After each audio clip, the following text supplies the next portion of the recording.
नमस्कार दोस्तों, मैं शशांक स्वागत करता हूं आपको एक नए वीडियो के साथ। और इस समय मैं मौजूद हूं शहीदों की नगरी शाहजहांपुर में स्थित हनुमान धाम, जो एक यहाँ का पर्यटक स्थल है। और आज हमारे साथ जुड़े हैं कुछ इस देश के युवा और एक इस देश के बहुत ही एक्सपीरियंस है जिन्हें वो भैया। तो भैया आपका शुभ परिचय। मेरा नाम रंजीत कुमार है। भैया का नाम है रंजीत कुमार। क्या करते हैं आप?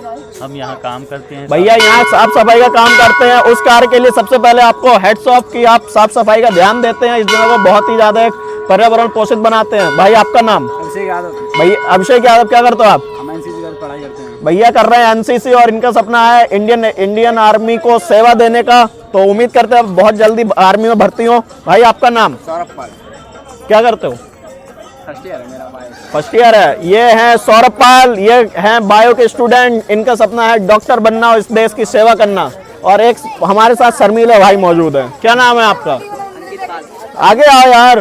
कैसे यार? यहाँ आओ, आवाज नहीं आ रही है यहाँ। भैया का नाम है अंकित पाल। क्या करते हो? पढ़ाई कर रहे हैं। ये पढ़ाई तो हमने भी की है। क्या कर रहे हो पढ़ाई? High school. बोर्ड के एग्जाम कब है? बोर्ड की परीक्षा कब है? कितनी तैयारी चल रही है?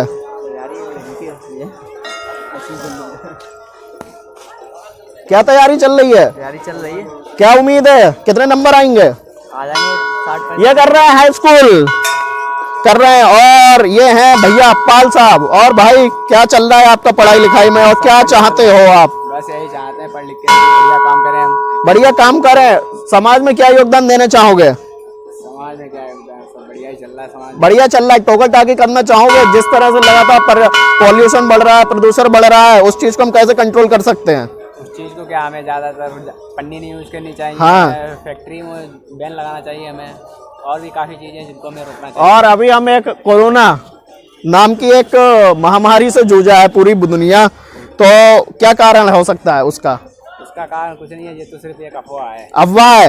तो दोस्तों देखिए, आज के जागरूक युवा जिन्होंने भी कहा कि कोरोना महज बीमारी नहीं, एक अफवाह है। क्या लगता है आपको? जरूर आप बताइएगा। और भाई ये हैं भैया जो कर रहे हैं एनसीसी की तैयारी। इनका सपना इंडियन आर्मी में जाने का, देश को सेवा देने का। तो कब से कर रहे हो आप इंडियन आर्मी की तैयारी? अभी 1 साल हुआ। 1 साल हुआ है। तो किस पोस्ट पे जाना चाहते हो इंडियन आर्मी में? और क्या सपना है देश के लिए? क्या अपना योगदान देना चाहोगे इस देश के युवा जागरूक नागरिक होने के नाते? हम जीडी में जाएंगे। डीडी में जाना चाहते हो? जीडी। जीडी का मुख्य कार्य क्या होता है? जनरल ड्यूटी, जो बॉर्डर पे जाते हैं। बॉर्डर पे, मतलब बॉर्डर पे जाके जो हमारा पड़ोसी देश है पाकिस्तान, जिसने नाक में दम किया हुआ है, उसकी नाक में जाके दम करना चाहते हो? तो अगर योगदान मिले पाकिस्तान को उड़ाने का तो क्या करोगे? उड़ा दोगे? कुछ भी कर दोगे? जान कुर्बान। और एक और भैया हमारे साथ मौजूद है। अरे ये तो शर्मा गए। तो दोस्तों अच्छा, और ये बताओ, इस समय जो रोजगार है जो लगातार नहीं मिल रहा है और देश बेचा जा रहा है, एयरपोर्ट बेच दी है, रेलवे बेच दी, और गवर्नमेंट, मतलब क्या कहना चाहोगे इस बारे में? गवर्नमेंट गिरनी चाहिए। गिरनी चाहिए? क्यों गिरनी चाहिए? ऐसा क्या किया इस गवर्नमेंट ने कि ये गवर्नमेंट को आप गिराना चाहते हो? जॉब नहीं मिल रही है किसी को, सारे भाई ऐसे घूम रहे हैं। जॉब क्यों नहीं मिल रही है? तैयारी करोगे तभी तो जॉब मिलेगी। अरे जब वैकेंसी नहीं निकल रही है तो कहाँ से आएगी? वैकेंसी नहीं निकल रही है।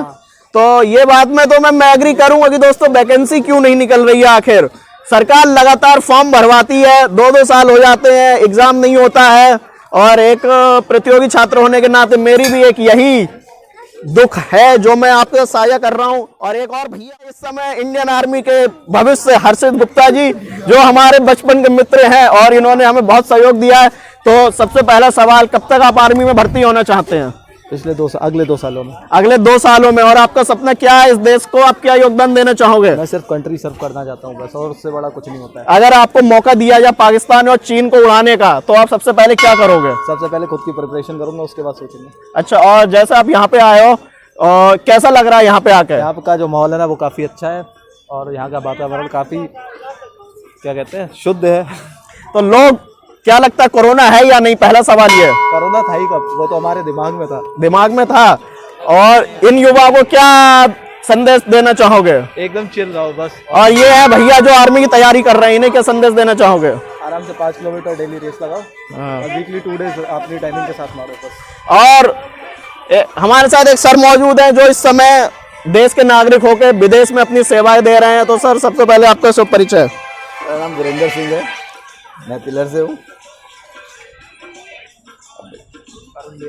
बजाज ऑटो में काम करता हूँ, साउथ अफ्रीका में, जाम्बिया के।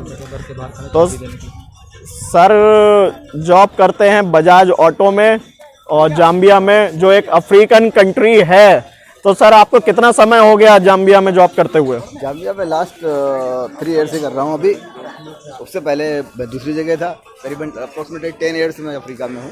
तो जैसे मतलब जाम्बिया और यहाँ पे क्या परिवर्तन है, मतलब कुछ क्या आपको वहाँ से जाम्बिया और यहाँ में क्या आपको फर्क देखने को मिलता है? कल्चर का डिफरेंस है कि यहाँ पे ही खाली लोग कैसे हैं, ऐसा नहीं है। क्लाइमेट थोड़ा डिफरेंस, यहाँ पे भी अच्छे लोग हैं। तो चलते रहिए, आज हमारे साथ हम चलते हैं एक बहुत ही पर्यावरण पोषित जगह पे, जहाँ पे कई लोग सेल्फियां भी ले रहे हैं और इस जगह को अपने कैमरे में कैप्चर करना चाहते हो, क्योंकि यह बहुत ही खूबसूरत जगह है। और मेरा अगला सवाल, कैसा लगा आपको यहाँ पे आके? बहुत अच्छा, अपना वतन है, जहाँ की धरती पे आने पाते। पहली बार आए आप यहाँ पे? नहीं, मैं कई बार आया हूँ, आता ही रहता हूँ। तो यहाँ पर सर 1 साल 1.5 साल बाद आ जाता हूँ इंडिया वापस। इंडिया हर 1 साल बाद 1.5 साल बाद इंडिया अगर वापस आना। और आज हमारे साथ एक मौजूद है, पाए क्योंकि कोरोना की वजह से, प्रतियोगी छात्री तैयारी कर रहे हैं, विराट सिंह, जो मेरे बचपन के सहयोगी और मेरी जो जूनियर शिक्षा है इन्हीं के साथ हुई। तो विराट, इस समय आप क्या कर रहे हो? SI और सीजल की प्रिपरेशन। कहाँ पर?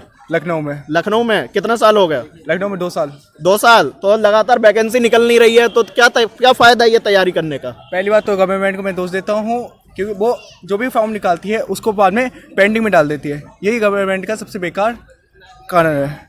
इसके लिए मैं गवर्नमेंट के लिए, जैसे अब कोई भी मूवी हो, कोई भी हो, तो उसको टैक्स फ्री करते हैं, बट एग्ज़ाम फीस को अगर टैक्स फ्री करें तो वो और भी लोग स्टूडेंट्स हैं जो गरीब हैं वो अप्लाई कर सकते हैं, जिससे हम लोगों को और भी अच्छे भविष्य, आगे उन लोगों का अच्छा जाएगा भविष्य। जैसे कई जो अच्छी कंट्रीज हैं लाइक US, UK में, फ्रांस वगैरह में, यहाँ पर एजुकेशन के साथ साथ मेडिकल भी फ्री है, फ्री ऑफ कॉस्ट है। और जो एजुकेशन सिस्टम है ना, जैसे यहाँ पर हर साल सिलेबस बदल जाता है, बुक्स बदल जाती हैं, जिससे एक मिडिल क्लास फैमिली पे अपने बच्चों को अच्छी एजुकेशन देने के लिए बहुत ज़्यादा बर्डन पड़ता है। और US में ऐसा है, वही बुक्स को आप अगली क्लास में भी रिपीट कर सकते हो, नया सिलेबस नहीं आता। तो उस बारे में क्या कहना चाहोगे?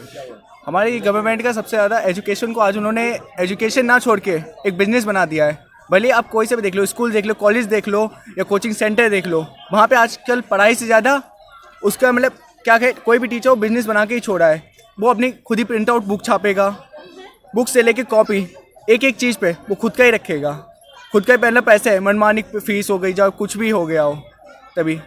और आजकल के गवर्नमेंट कॉलेज भी ऐसे, उनकी फ़ीस भी उनके मन मुताबिक नहीं होती है। वो आपसे टैक्स वैक्स लगा के या कुछ भी ब्लैक में पैसा लेके, वही सब।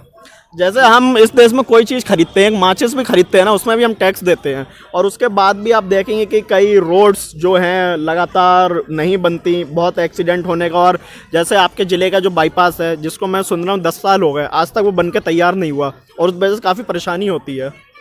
उसको 10 साल क्या कहें, जब लगता है मेरे बच्चे भी 10 साल के होंगे तब तक भी मुश्किल से बन पाए। तो देखो, इसके पीछे सबसे बड़ा रीज़न होता है कि हमारी गवर्नमेंट सरकार है। अब से 5 साल पहले कौन सी थी?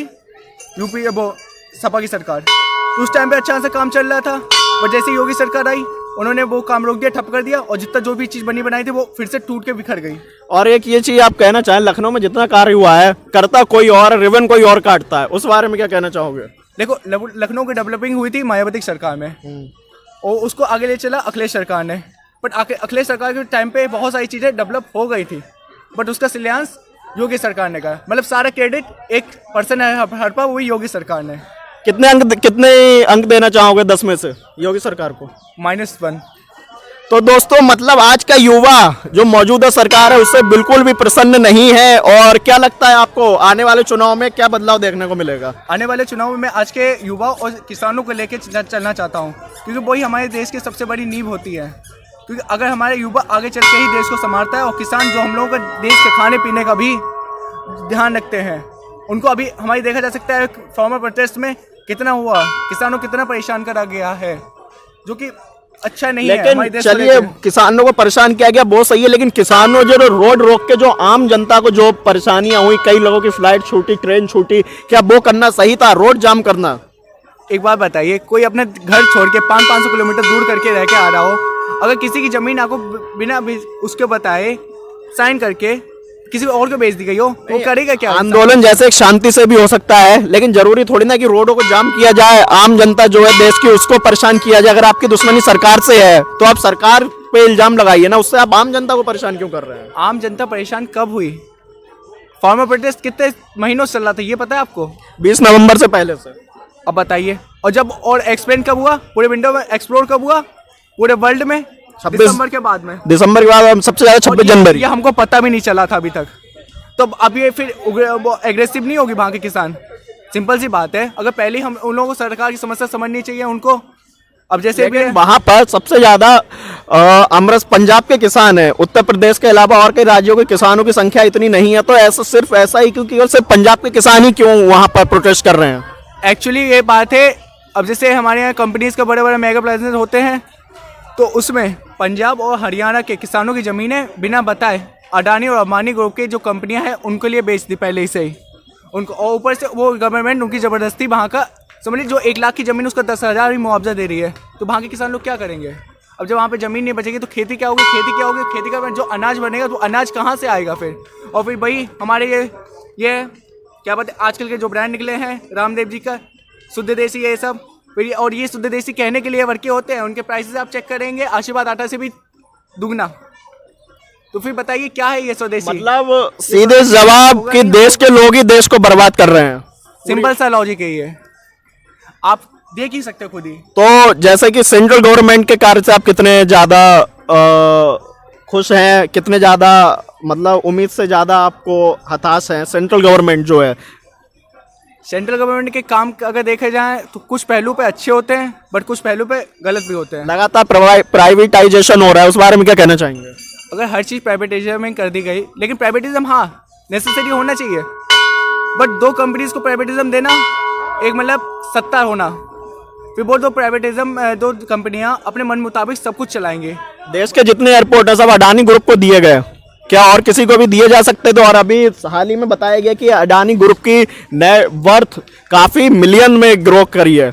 उसकी लास्ट ईयर 2020 मार्च में 6.1 थी, और सोचिए अब उसकी 56.1 हो गई।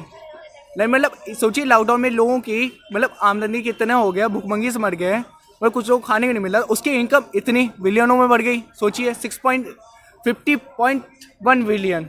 अब सोच सकते हैं आप। तो दोस्तों ये थे हमारे साथ देश के युवा विराट सिंह, जो इस समय प्रतियोगी छात्र हैं और लखनऊ में रह के तैयारी कर रहे हैं, और लगातार कई वर्षों से तैयारी करने के बावजूद भी, मेहनत करने के बावजूद भी इनको वो जॉब नहीं मिल पा रही है, जिससे वह काफ़ी हताश है। और इन्होंने कई सवालों का बहुत ही अच्छी तरह से जवाब दिया। कई तीखे सवाल भी मैंने इनसे किए, लेकिन उन चीज़ों को लेकर ये घबराए नहीं, और इन्होंने बहुत अच्छी तरह से उन सवालों का सामना किया। देश में ऐसे ही युवाओं की ज़रूरत है जो आगे आकर अपने फंडामेंटल ड्यूटी का पालन करें, जो राइट्स हैं उनको जाने। और एक विनती मैं और करना चाहूँगा सबसे कि हमारा जो कॉन्स्टिट्यूशन है, भारतीय संविधान, उसको जरूर पढ़ें, क्योंकि उसमें बहुत सी बातें ऐसी हैं ना जिनका जानना एक आम जनता के लिए बहुत जरूरी है। क्योंकि इस देश के हम मालिक हैं, हम हर चीज़ पे टैक्स देते हैं, हमारे अधिकार है हर अच्छी से अच्छी सुविधा प्राप्त करने का। तो इसी के साथ वीडियो में इतना ही। आई होप आपको ये वीडियो पसंद आया होगा। धन्यवाद। जय हिंद।